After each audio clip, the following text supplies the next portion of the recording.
नमस्कार विद्यार्थी मित्रांनो, हा व्हिडिओ शेवटपर्यंत पाहिलात तर 5वी भूगोल पूर्ण रिवाइज होईल.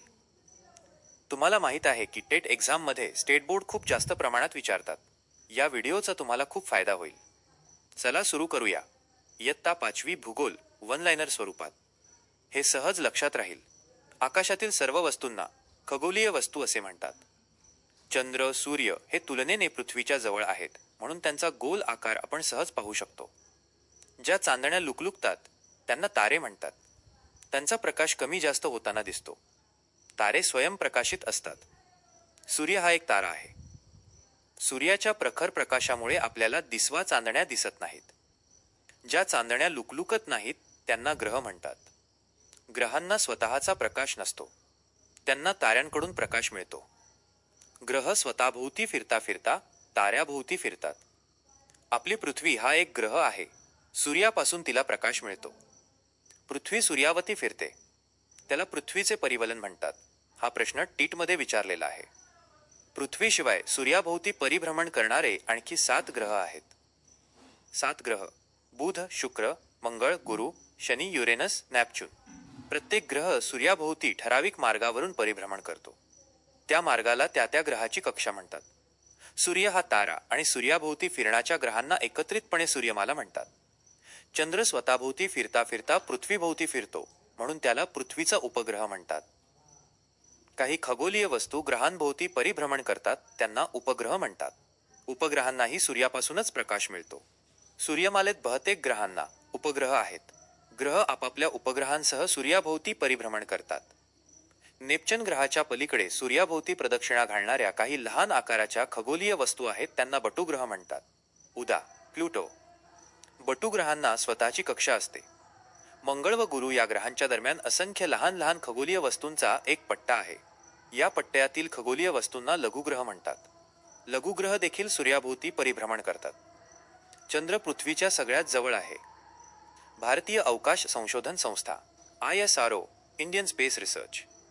भारतीय अवकाश संशोधन संस्था ISRO मार्फत चंद्रावर 22 ऑक्टोबर 2008 रोजी यान सोडले होते. चंद्रयान 1 या नावाने ही मोहीम ओळखली जाते.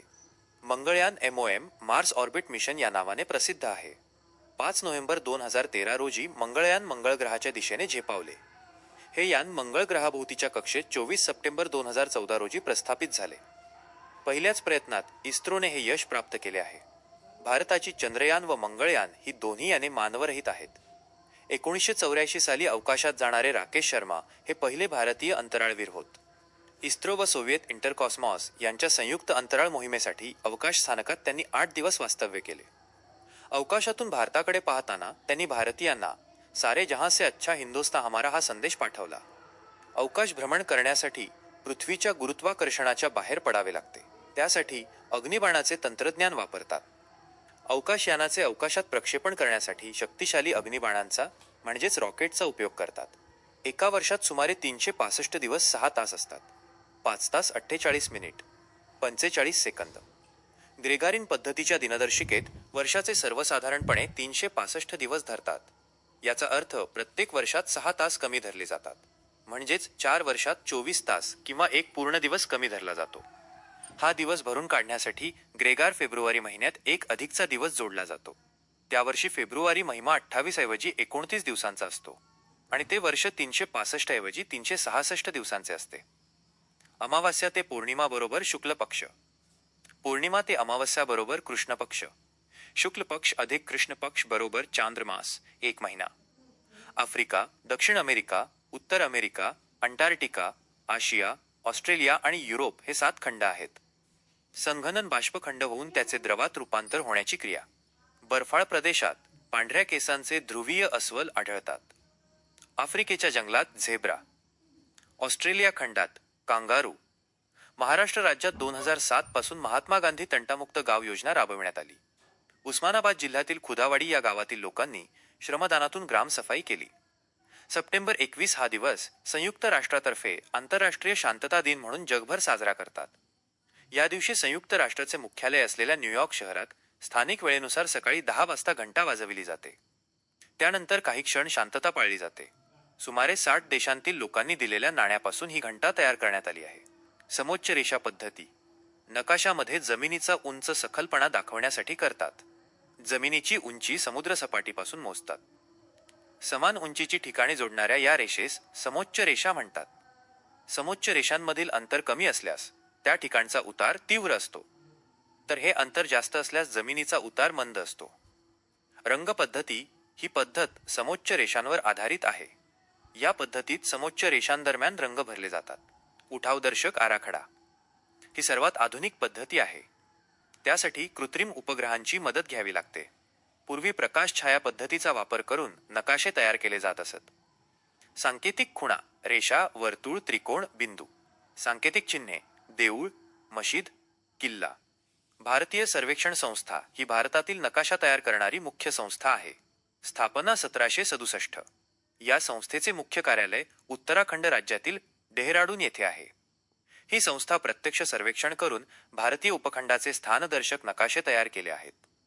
भारतीय भूखंडाच्या 3 दिशांना पाण्याने व्यापलेल्या व दक्षिणेकडे निमुळत्या होत जाणाऱ्या भागास भारतीय द्वीपकल्प म्हणतात.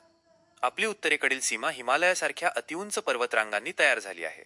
समुद्राखाली निवारे युरोप, उत्तर अमेरिका या भागात पाहायला मिळतात. ठिबक सिंचन पद्धतीमध्ये छिद्रे असलेल्या नलिका वापरतात. त्यामुळे पिकांच्या मुळापाशी आवश्यक तेवढेच पाणी ठिबकते. तुषार सिंचन पद्धतीमध्ये लहान मोठ्या कारंजामधून पिकांवर पाणी फवारले जाते. हरित क्रांती करण्याचे श्रेय कृषीशास्त्रज्ञ डॉक्टर MS स्वामीनाथन यांच्याकडे जाते. 2013 मध्ये भारताने सुद्धा अन्न सुरक्षेचा कायदा केला. नैसर्गिक पदार्थ वापरून केलेल्या शेतीला सेंद्रिय शेती म्हणतात. सेंद्रिय शेती हा पारंपरिक शेतीचा प्रकार आहे. सेंद्रिय शेतीतून उगवलेले अन्न कसदार असतात. भारतीय संदेशवहनासाठी कृत्रिम उपग्रहांचा अवलंब केला जातो. हे उपग्रह इनसॅट, इंडियन नॅशनल सॅटेलाइट या नावाने ओळखले जातात.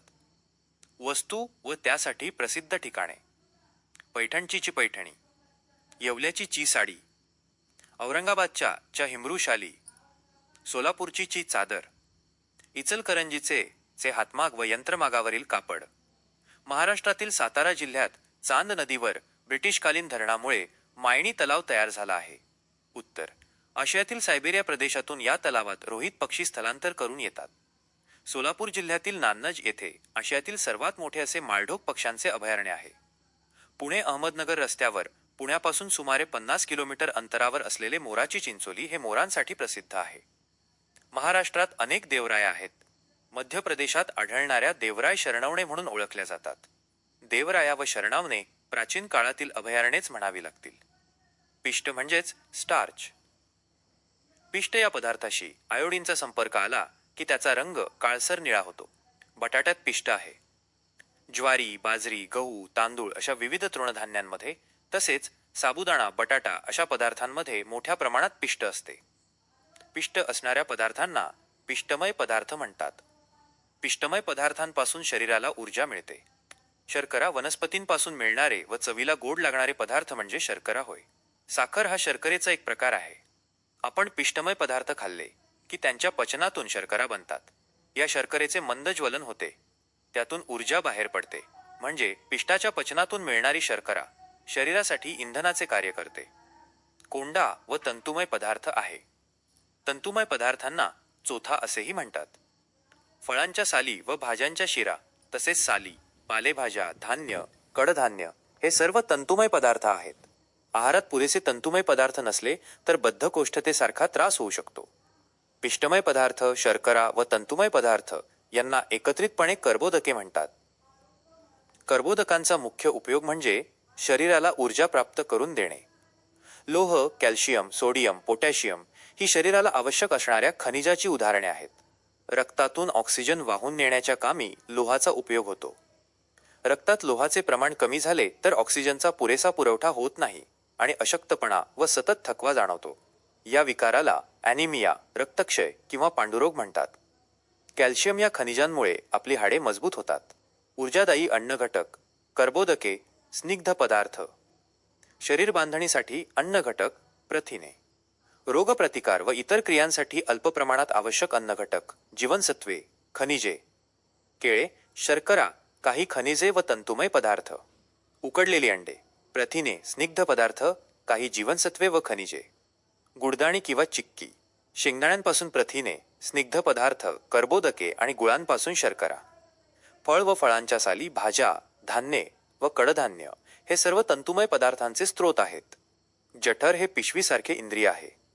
जठरात अन्न घुसळले जाते. प्रौढ व्यक्तींमध्ये लहान आतडे सुमारे 7 मीटर लांबीचे असते. प्रौढ व्यक्तींमध्ये मोठे आतडे सुमारे 1.5 मीटर लांबीचे असते. आपण पुरेसे पाणी प्यायलो नाही तर बद्धकोष्ठतेचा त्रास होऊ शकतो, म्हणजेच शौचाला होताना खडा पडतो. तोंडातील प्रत्येक दाताला ॲनॅमल नावाच्या पदार्थांचे आवरण असते. ॲनॅमल हा शरीरातील सर्वात टणक पदार्थ आहे. नकाशा काढताना वृत्तजाळीचा व प्रमाणाचा उपयोग केला जातो. नकाशातील सांकेतिक खुणा व चिन्हाचा अर्थ सूचीमध्ये दिलेला असतो. शरीराच्या सर्व कामांमध्ये समन्वय साधण्याचे काम चेतसंस्था करते. टायफॉइड, कॉलरा, जुलाबासारख्या आतड्यांच्या रोगांचे जंतू तसेच काविळीचे जंतू रोगाच्या विष्ठेमध्ये असतात. संसर्गजन्य रोग: फ्ल्यू, पडसे, खरूज, नायटा, कांजिण्या, गोवर. बुरशीचे बीजाणू हवेत किंवा पाण्यात असतात. हवेमार्फत रोगप्रसार: थंडी, ताप, क्षय, स्वाईन फ्ल्यू. संपर्कामुळे: खरूज, नायटा, गजकरण. टायफॉइडग्रस्त व्यक्तीकडून टायफॉइडचे विषमज्वराचे रोगजंतू निरोगी व्यक्तींच्या शरीरात गेल्याने टायफॉइडचा प्रसार होऊ शकतो.